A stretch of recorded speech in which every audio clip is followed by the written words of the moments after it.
What are some of the challenges that the industry is facing? Well, how much time you have? Oh, we've got quite a bit of time. I've been, like I said, I started in the 90s, and the problems that started in the 90s still exist, right? It's today, though, we have a solution. And that's what it is for everybody to start getting on the same page. It's all about education, getting on the same page and identifying the need for authenticity, being able to fingerprint the starting raw material. Knowing what's in that material to begin with, then you can start doing your clinical studies. What good is a study if you can't repeat it? What good is a study if you don't know what's in the raw material? So I would like to see that the future is going to adopt a particular method of test evaluation, that we all work together so we're all on the same page. So there's sort of a standard that is set. I don't want buyers or researchers or formulators to purchase any cranberry until they know what's in it. It has to be tested, right? Because there's so much, there's adulteration and manipulation of ingredients going on out there, not just with cranberry, but other ingredients too. And so this, I'm focused on, the fruits of cranberry and blueberries, we'll call them polyphenols.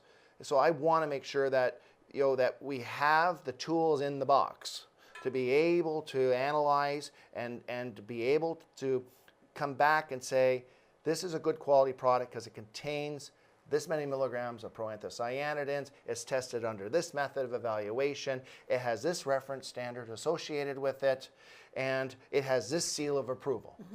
I think there's going to be, as an industry as a whole, we call it self-regulation, that there's going to be a seal of approval, right, out there, that says to the consumer, when you see that seal, you can be guaranteed assured that this company has gone through all the processes and all the testing required to be able to deliver a standardized quality product that guarantees a minimum level of potency. So the consumer knows what they are getting. Let's talk about safety, purity, pesticides, and heavy metals.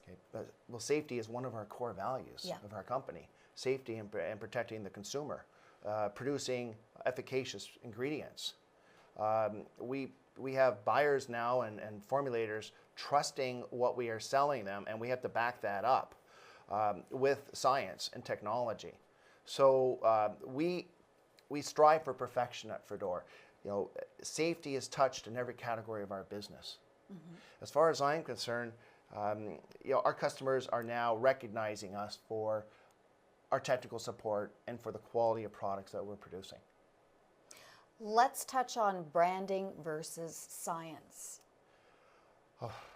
Well, branding versus science. Well, this is the problem we're facing, trying to get into the meetings of buyers and formulators and researchers. They're satisfied with just branding. They're looking at this past science on these leading brands that are out there, and it's kind of, we look at this and say, well, none of the science that was done out there in the industry ever analyzed their starting raw material to begin with. So any of that study that has been done, they can't quantify it. They cannot, turn around and show us that if they did the study again, that because they knew what they had in the starting raw material, they'd be able to repeat it. So the buyers are relying on the brand now, and it's all smoke and mirrors for a lot of these companies. They're not doing the updated science. They're working on some science that university or researcher has done, right? And they're relying on that to sell their brand. So these buyers need to, and researchers and formulators need to wake up and realize that there's new tools in the box for method evaluations, for testing, and for new reference standards to do a deep dive into the efficacy and standardization of cranberry. Stephen Lukawski, thank you so much for helping us understand cranberry beyond UTI.